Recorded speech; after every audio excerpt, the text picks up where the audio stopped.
Bonjour à toutes et à tous. Ce lundi 12 mai 2025 à 18h55 exactement aura lieu la prochaine pleine lune. Cette pleine lune aura lieu dans le magnifique et intense signe du Scorpion. Comme d'habitude, lors d'une pleine lune, la lune et le soleil se trouvent dans les signes complémentaires. Le signe complémentaire du Scorpion est le Taureau. Cette pleine lune vient donc faire la lumière sur quelque chose. Elle vient nous aider à travailler sur quelque chose qui se situe sur l'axe Taureau-Scorpion. Alors, quelles sont les qualités, quels sont les défauts, quelles sont les particularités que le Scorpion et le Taureau partagent? Comment peut-on interpréter cet axe? Alors, il y a plusieurs idées qui me sont venues en tête. Je dirais que la première qualité ou le premier axe sur lequel on pourrait regarder ces deux signes, c'est l'axe du temps. Autant le Taureau, il est patient. Le Scorpion est impatient. Le Taureau, grâce à sa patience, avance lentement, mais sûrement. Le Scorpion, il aime la vitesse, il aime prendre des risques. Je l'ai dit au début de cette vidéo, c'est un signe hyper intense. J'aurais tendance à dire que, franchement, des 12 signes du zodiaque, c'est le plus intense. Il n'y a pas à dire. Un autre axe serait l'axe des traditions. Le Taureau, ce sont les traditions communément admises. Ce sont les traditions, ce sont les religions, ce sont les idées, je dirais, acceptées par tout le monde. C'est en quelque sorte le confort. Le Scorpion, c'est aussi les traditions, mais ce sont les traditions inconfortables, ce sont les traditions secrètes. Tabou, c'est le signe qui est lié à l'ésotérisme, à l'occultisme. Mais qu'on pense aux traditions, entre guillemets, officielles, versus les traditions cachées, il n'en reste pas moins vrai que dans les deux cas, ce sont des traditions. Donc on a l'axe du temps, on a l'axe des traditions, et je me disais, tiens, pour choisir quel axe, dans quel axe je vais plonger plus profondément pour cette vidéo, je me suis dit, je vais quand même aller regarder la vidéo que j'ai faite il y a 6 mois pour me rappeler de quoi je vous ai parlé la dernière fois qu'on était dans cet axe. Parce que la dernière pleine lune en taureau, c'était il y a 6 mois, et fatalement, on était aussi dans l'axe taureau-scorpion, même si la lumière était plutôt faite sur le taureau, ici, la lumière sera plutôt faite sur le scorpion.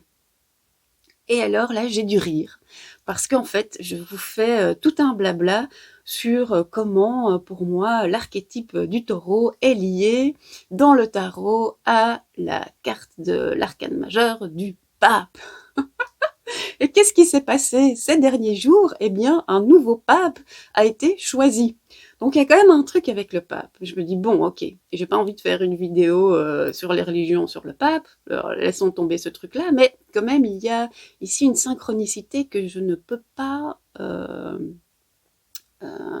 jeter aux oubliettes, que je ne peux pas évincer comme ça.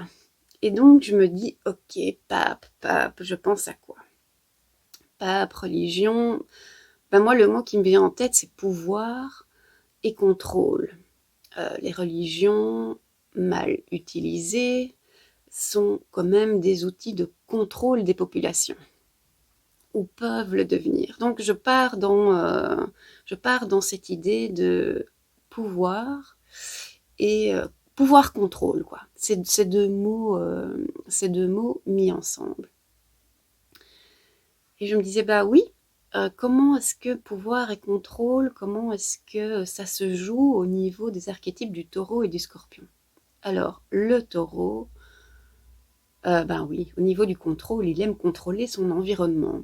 Le taureau est tellement accro à son confort au plaisir de ses 5 sens, que c'est difficile de le faire bouger, justement de le faire sortir de sa zone de confort. Mais donc, un taureau qui veut rester absolument dans sa zone de confort, quand son environnement le pousse à sortir de sa zone de confort, il n'est pas très content et il s'est dit « Ouh, je dois contrôler mon environnement pour rester dans ma zone de confort ». Au niveau du contrôle, pour le scorpion, le mot qui m'était venu en tête, c'est plutôt la manipulation.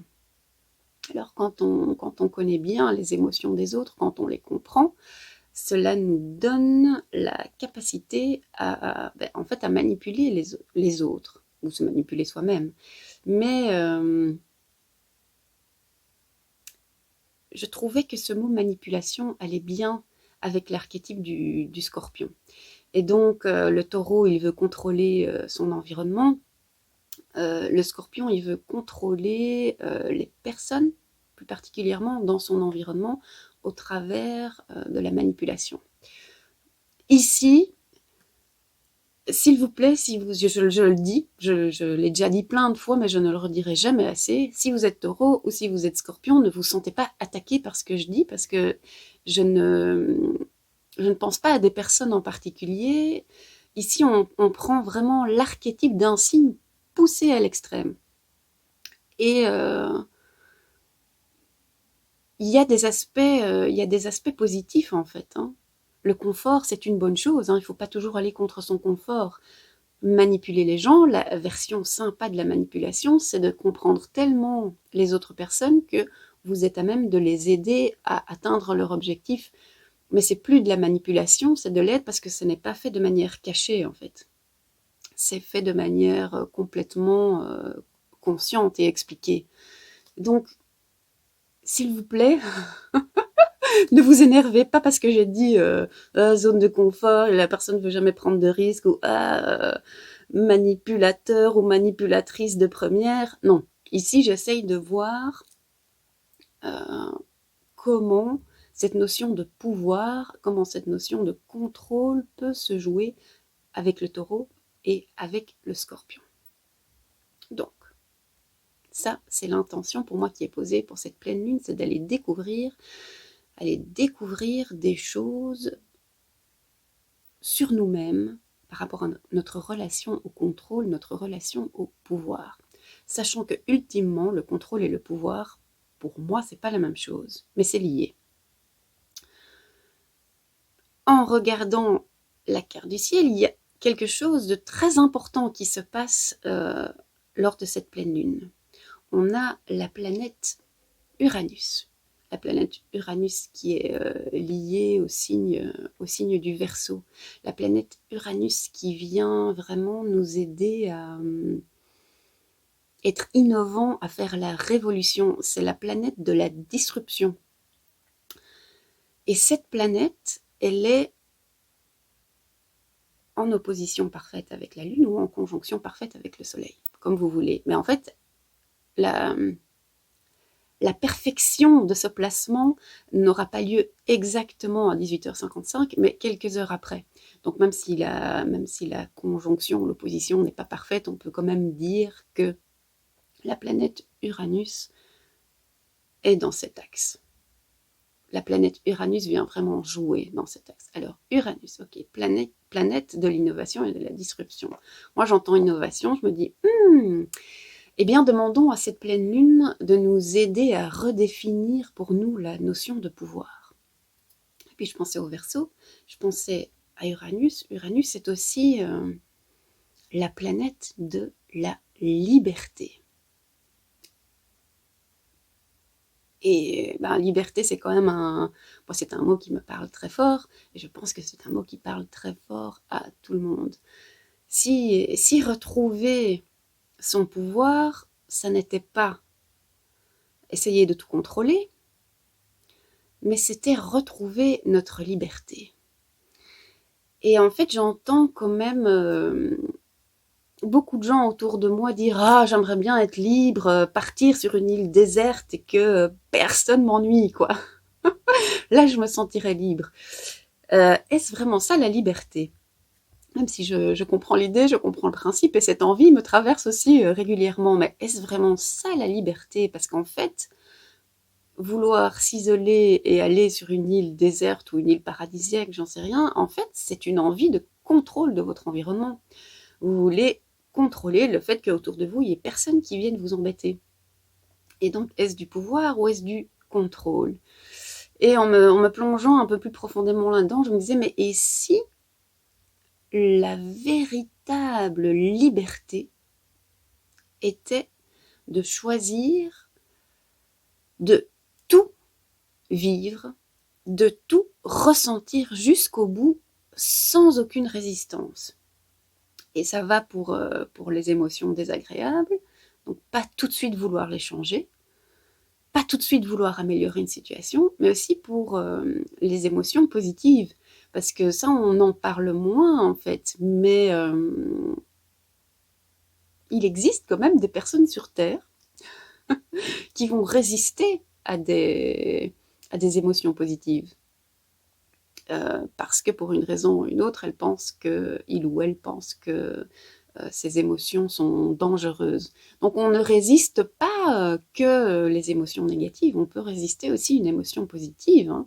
Si tout le monde avait tellement facile à suivre sa joie et à faire ce qui lui fait plaisir, croyez-moi, le monde serait bien, bien différent. Et donc je me disais, ok, et si la véritable liberté, c'était d'accepter de tout ressentir. Si notre véritable pouvoir résidait dans notre libre arbitre d'accepter d'absolument tout, tout, tout ressentir. Ça, c'est la définition que moi je vous propose. Maintenant, revenons-en au pouvoir. Ça, c'est ma définition entre guillemets personnelle. Reprendre mon pouvoir en main, c'est reprendre mon libre arbitre et me rendre compte que j'ai la liberté de tout ressentir. La vraie liberté, c'est tout ressentir sans résistance, en fait. Mais ça, voilà, c'est la proposition que moi je vous propose. Elle n'est pas du tout facile. Je ne la maîtrise pas du tout non plus. Mais je me dis, vous avez peut-être envie d'une question plus ouverte pour cette pleine lune. Et alors, là, je profiterai du fait que Pluton, qui est la planète qui est liée au Scorpion, elle est rétrograde depuis le 4 mai. Donc depuis le 4 mai et jusque mi-octobre, cette planète sera rétrograde. Et Pluton, c'est la planète de nos traumatismes, c'est la planète de nos blessures, c'est la planète de nos épreuves. Et bien, j'aime pas du tout ce mot épreuve. Le Scorpion, c'est le signe de tous les tabous, de tout ce qui est secret. Et donc, c'est vraiment un moment parfait pour un peu faire du shadow work et aller reprendre votre pouvoir.